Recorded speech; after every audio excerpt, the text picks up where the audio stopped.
It's getting really serious, folks. It's getting really, really serious. The world is in a very desperate situation right now, ladies and gentlemen. Things are changing extremely rapidly. We knew it was coming. We've been knowing it was coming for quite a while. But they're really ramping things up, and it is so important that people pay attention to what is happening.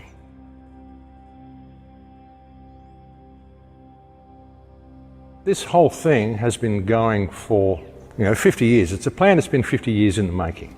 They've told us that in there. If you go to the World Economic Forum and you look at some of the videos that they have there in the World Economic Forum, they tell you this is a plan they've had in the making for 50 years. They live where it mentioned the date of 2025 as when this plan comes to fruition.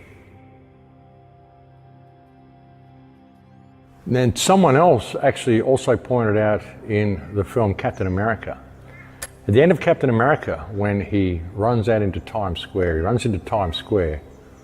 and what do you see in the signs?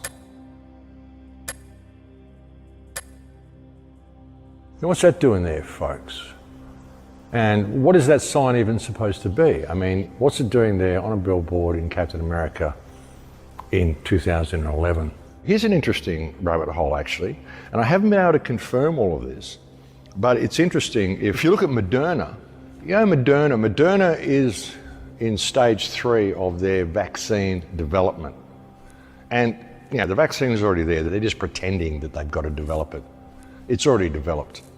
Moderna, when Moderna was formed, the first CEO of Moderna was a young Cornell graduate by the name of Anthony Fauci.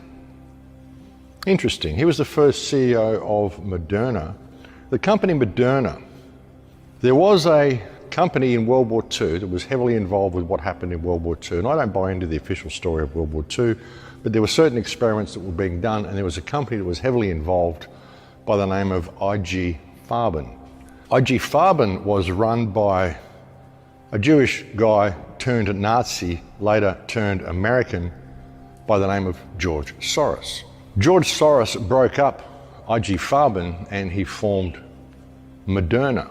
One of the main financial backers of Moderna, so now you've got Bill Gates, you've got Anthony Fauci, you've got George Soros, all involved in this whole Moderna thing, and one of the main financial backers of Moderna up until his alleged death was one Jeffrey Epstein.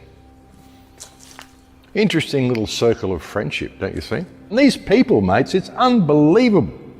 Unbelievable. It's frustrating. It's frustrating looking at all this shit. It really is. Even with waking people up, I mean, there's other ways to look at this. There's other ways to look at what's really going on here. I mean, half of it is just frustration because it's going to come here. I mean, I don't want to get to the point where I can't go to the shop. And that's what it'll get to. I mean, they're saying, we're not going to make it mandatory. It's like they don't make it mandatory for the people on Centrelink here who receive Centrelink payments. They don't make vaccinations mandatory for them either. What they do is they send them a notice saying, listen, we're going to reduce your payments by, I think it's something like $29 or $30 a fortnight until you get your children vaccinated. And we're not just going to reduce it by, $30 or $29 a fortnight this fortnight. We're going to do it this fortnight, and then we'll reduce it again, another $29 the next fortnight, and then we'll do it again the next fortnight, and this reduction will continue until you've got your children vaccinated. So we'll just basically reduce you to the point that you have no income whatsoever because we want to protect your children. This is what they do, but we're not going to make it mandatory. It's not mandatory. We'll give you a choice. You don't have to go and get vaccinated. You could just let your payments get reduced to zero, or you could go get a job. But of course, you won't be able to work in any of the industries unless you're vaccinated. But we're not going to force you to get vaccinated. This is how they do it, folks. This is how they do it. This is this whole thing, And it's all because people, won't stand up for themselves. They're not prepared to be human beings, realize that they don't have any owners. We can do what we can, but it's not up to us to wake everybody up. If people don't get it, then they don't get it. And if they don't get it now, ignorance is truly a choice in this day and age, folks. If they can't see what's happening, then I don't really know how to help them from that point, But we've got to face the reality that, a lot of people probably won't make it through. A lot of people probably won't get it.